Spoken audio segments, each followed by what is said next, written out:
Hello. Welcome. In this video, what I want to show you is how you can modify your key bindings in Emacs. So we have a key binding which is a sequence of keystrokes on your keyboard which triggers an Emacs command, and I want to change the key binding to another command. So let me open Emacs. So you can see Emacs in front of you. This is my Emacs. It's a vanilla installation of Emacs. I've got a file open. It's an Elixir source code file, and I've got buffers. Buffers are where Emacs holds information, and Emacs can display multiple buffers at a time.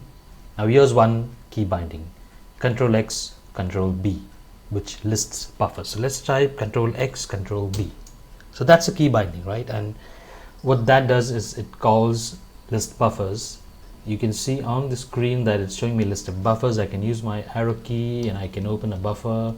I can go to my front end file. I can again list buffers. I can go to my Elixir cron configuration in my particular project. This is a project I'm building which does some stock trading, but that's not important. So you can see I can do Control X, Control B, view my list of open buffers, and use the up and down arrow key and press enter and go to a buffer. Now Emacs gives you certain commands to navigate between buffers. There are commands called next buffer and previous buffer, and there are default key bindings already available. So Control X and Control right arrow key calls next buffer. Control X, Control left arrow key calls previous buffer. So I'm just going to do that on my keyboard. That's Control X and Control right arrow key, which calls next buffer. I'm going to repeat these keystrokes. You see that? It's just cycling between buffers. I can do Control X, Control left arrow key, which is previous buffer, right? So that's nice. I can quickly cycle through my buffers. Now here's the pain point which I want to solve. I don't want to use the left and right arrow keys, which are not on my home keyboard, right? I usually keep my hands on my keyboard, and moving my right hand to the arrow keys is something which I don't like, and I want to change my key binding, right?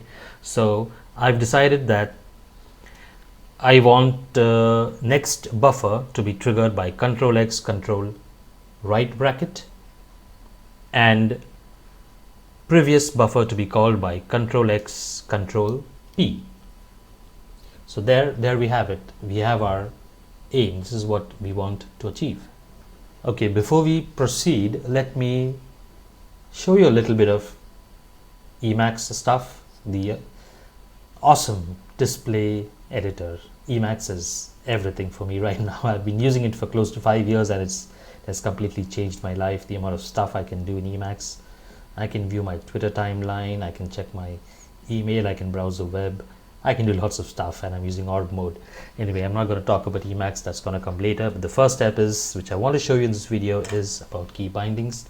So let's say I want to know what Control X, Control right arrow key does. So I can type Control H, and you can see on the lower left it shows type question for further options, right?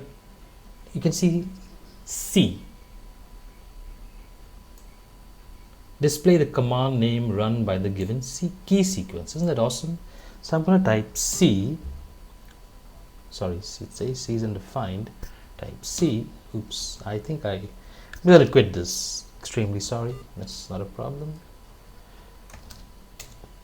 I'm just going to do it again.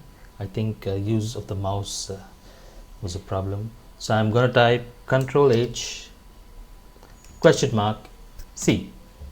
Now it says describe the following key, mouse click or menu item. So I'm going to type Control X, Control right arrow key, and it tells me Control X, Control right runs the command next buffer. what can we do with this? This means that the key binding is running an Emacs command. And if you're inside Emacs, you can type Alt X or Meta X and run any Emacs command, which means I can type Alt X next buffer. I can type Alt X next buffer. I can type Alt X next buffer. So you see, a key binding is a way to call Emacs commands. So now I know what I need to call. So now I know what to call. Now let's check what command is called by Control X, Control Left arrow key. The same thing, I type Control H for help, question mark and C, and Control X, Control Left. Look at your bottom left, it shows Control X, Control Left runs the command previous buffer. So I can do Alt X previous buffer, Alt X previous buffer, which is Control X, Control Left. Okay, so we know that we have our commands, Emacs commands, or we have our Emacs commands next buffer and previous buffer. Now I need to set my key binding. So first thing I will do is I will check that the key binding I want to use is not already in use. It's just a safety precaution. So let me do Control H, question mark, C, Control X, Control right square bracket, and it says it's undefined. For you it may be something else. Please play along with me. If it's something else, you can ignore it for now, and I can do the same thing with, so I typed Control H, question mark, C, and Control X, Control P, and it tells me Control X, Control P runs the command mark page.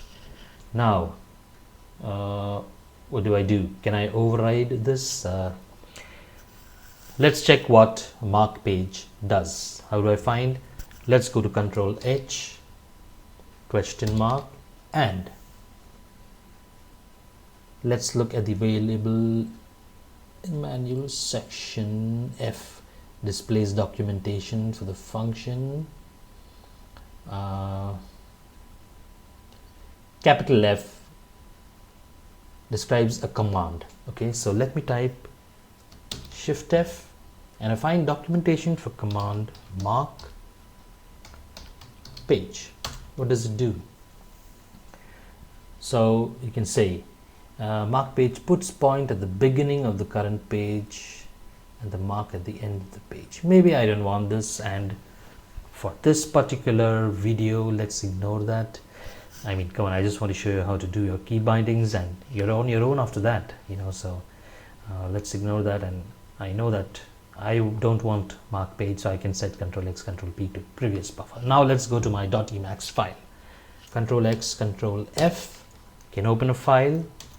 I'm going to go to my Emacs file. I'm just going to go to the bottom because I have a lot of stuff here. Now I want to set my commands. I'm going to copy some stuff. Okay, what I want to do is, let's say previous, next buffer, and this is Emacs Lisp expression, so I can say global set keys, which is in Emacs Lisp function. KBD is also an Emacs Lisp function, and what it does, I would like to tell it that if I type Control X, Control right bracket, please call next buffer. Let me check if this works. I'm going to go to the end of the line by typing $, that's evil mode, and Control X, Control E is evaluate this sexp, right? This S expression. So you can see right now, let me type Control X. Wow, that works. I'm typing Control X, Control right bracket, and it works. I'm going to cycle all the way back to my .emacs file. Yeah, and I'm going to set the binding for previous buffer. I'm going to type Control P, which is previous